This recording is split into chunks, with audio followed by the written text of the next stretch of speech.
Hello and welcome back. I was just thinking how I really like it in this room, especially from this camera here. How it looks, all the green and the contrast from that really bright to the random thoughts.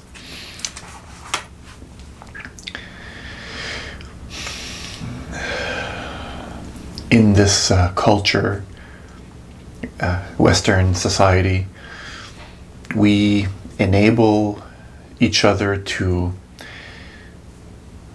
talk about the things that we don't like to each other, and we enable the avoidance of dealing with it, dealing with whatever the issue is that we feel angry about, sad about. We have a culture of enabling the avoidance of confrontation through what we call venting. And this is something that I've done for years. I was raised in this society as well. And I understand the perceived value of it. And on some level, there is a bit of value to it. You feel instantly good after when you can get it off your chest. And in the sense that if you have two choices when it comes to the inner noise, those two choices, if you have a choice of either keeping that inner noise inside you or a choice to get it out, then to get it out, it's probably going to be a bit healthier for you in the long run. In the short run, I should say. And maybe in the long run. So when you are left with only those two choices, to keep it in and rot, or to let it out and have some form of relief, then of course, venting does make you feel better after. And the thing is, but the thing with venting, and I'll use this analogy, it's just like a bicycle tire that has a leak. And instead of changing the tire or the tube or the patching it, instead of doing a permanent fix, venting is just like putting more air without actually patching or changing the tire tube at all. So the issue remains there always, but you constantly add a temporary fix to it. The way our culture is set up, we don't spend a lot of time looking back, reflecting on things.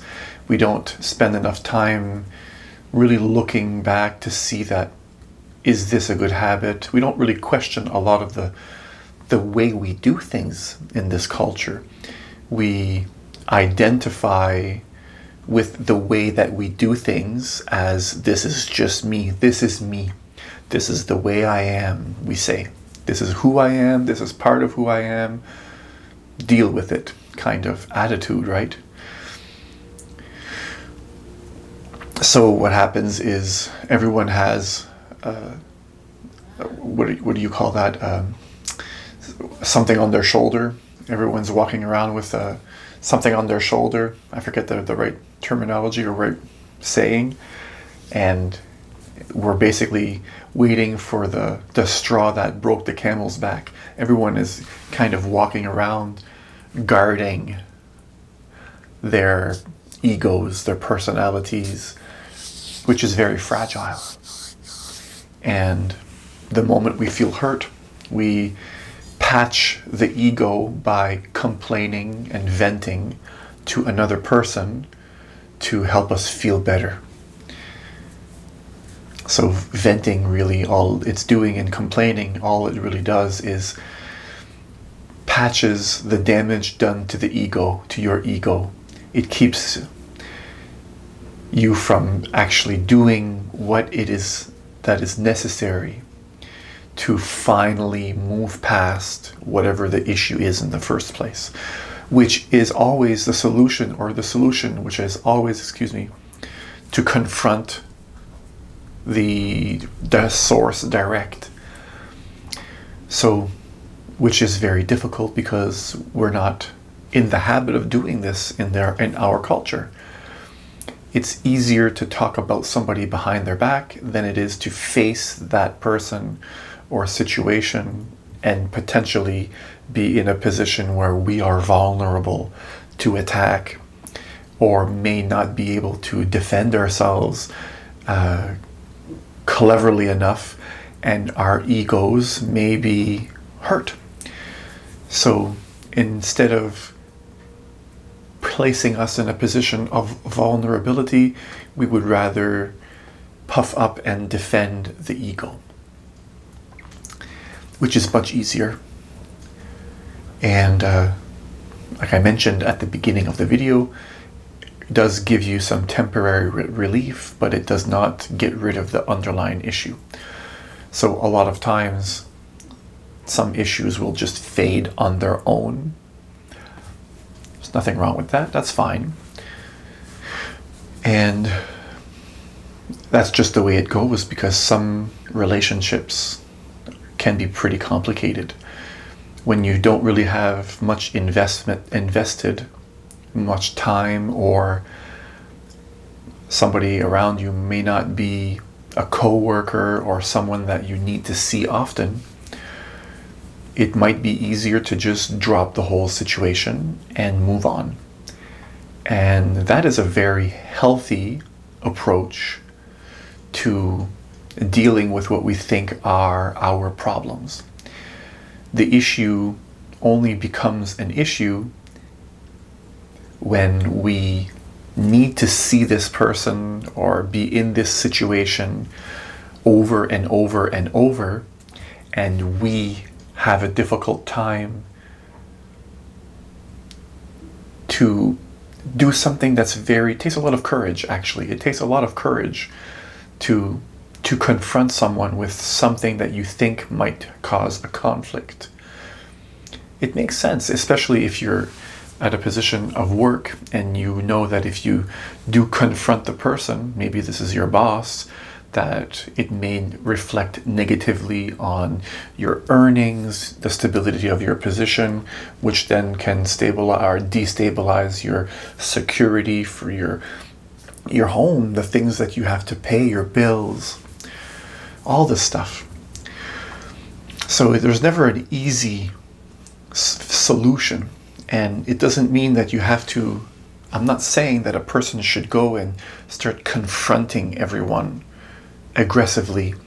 You don't want to be in a position where you're making more harm than good, because ultimately it's going to complicate not only your life but his life, and that's not the point. But if something is truly bothering you, then learning to develop the courage to say something and stick up for yourself, in a sense, but to do it in a way that's not going to cause an issue, is an art. It's very difficult to learn this. It's not something that we were taught. Wisdom is not something that we're all taught. Wisdom is something that you need to practice, and it's very difficult to practice this. It gets very complicated because it seems to be complicated, actually. It's not really complicated, because we then start to look at all the consequences. Well, if I do this and this and this, and we might simply just choose the easy road. And when we project ourselves with all of those consequences, the problem is you become a doormat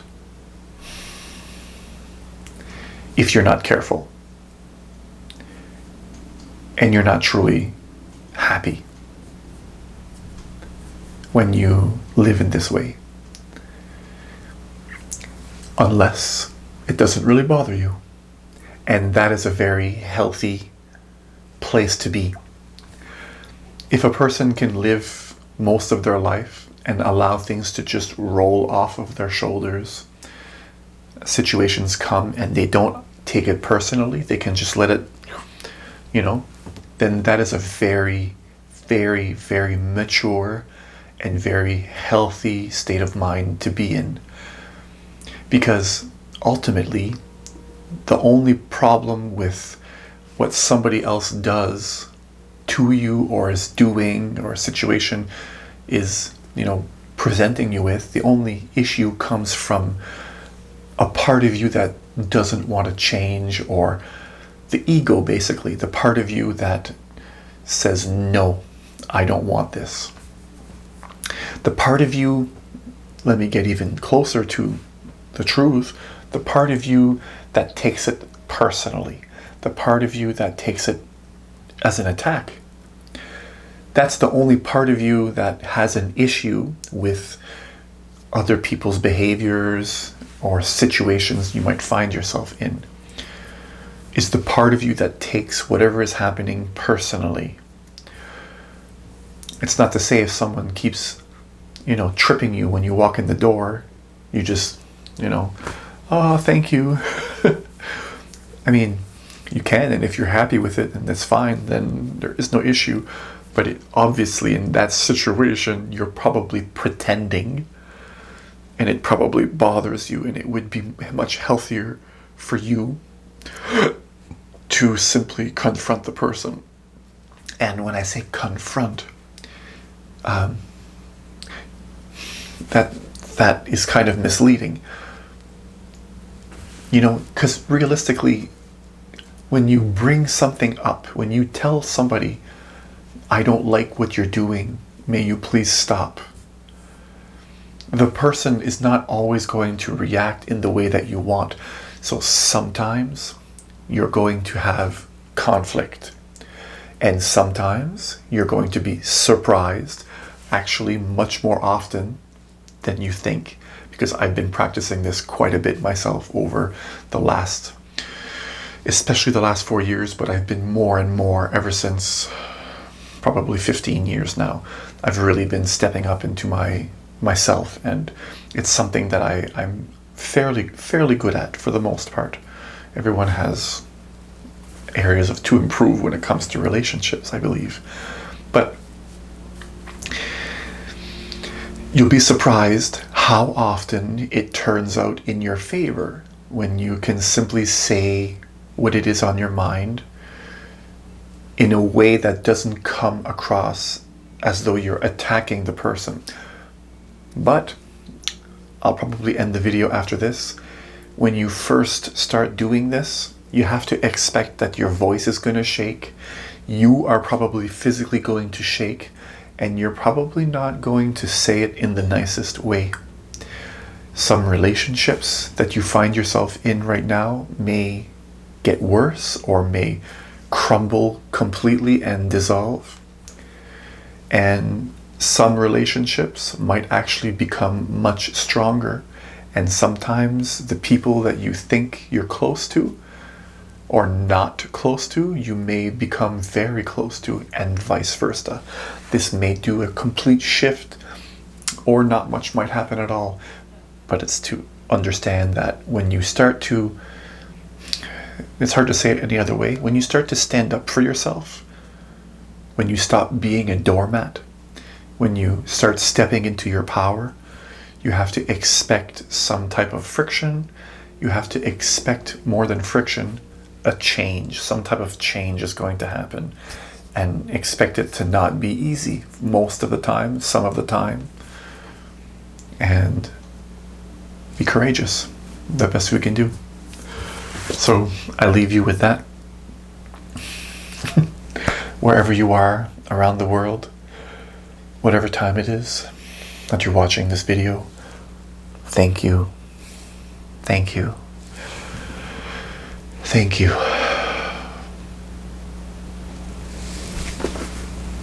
Peace.